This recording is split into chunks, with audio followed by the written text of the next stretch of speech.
Me na nye ko nye me ni yo Gadangme United Platform. Ngbeji ni Kwardey Ntreh. Kenye kwa ebe san ne ka jwe Manchester le. Kene bi ne ijwe ejake etomi.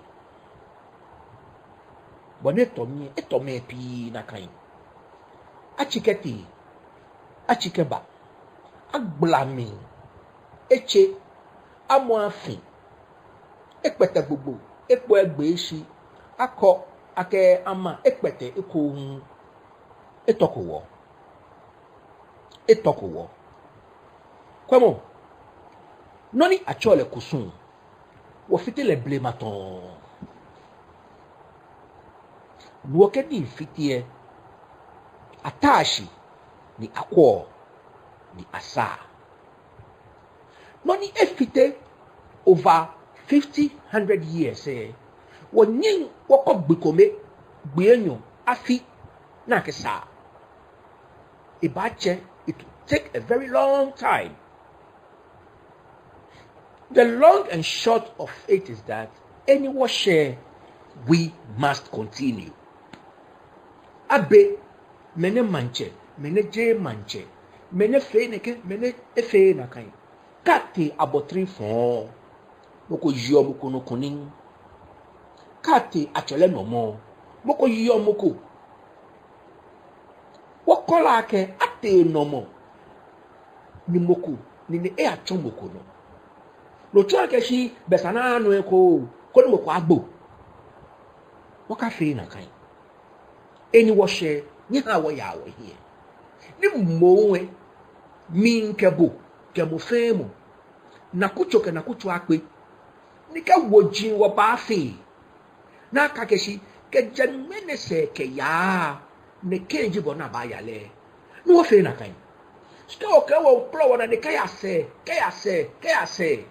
wo ya se ka shi mebi na mo wa chen me gbo ni wa cha ye bu mi ni me na abupo ikwa ke wo sande ni lege to mo shi what can I say? Anyway, share, let's move on. Let's forge ahead. What's that?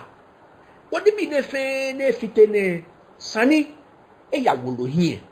Agbene experts on chieftaincy, experts of history, experts of every field. Ni here mancheyeli. Ke local governance ametashi ni amet documents ni be properly nakake henceforth this is the way to go ska ya se na chamene na bi mene baba ya gbona ba chame bumi na bi ame it's of no use my people. We are late. We are very late.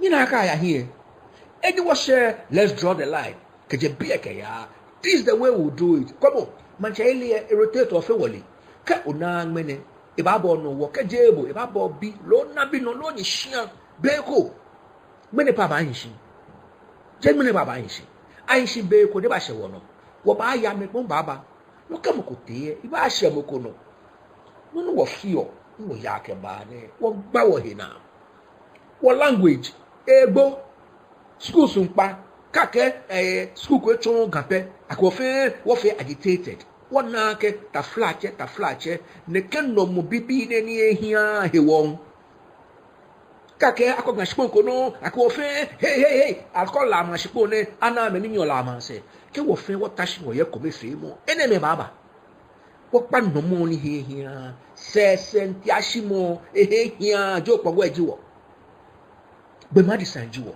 iha wo ya wo here twa lo manyaba Ngbeji ni Kwardey Ntreh.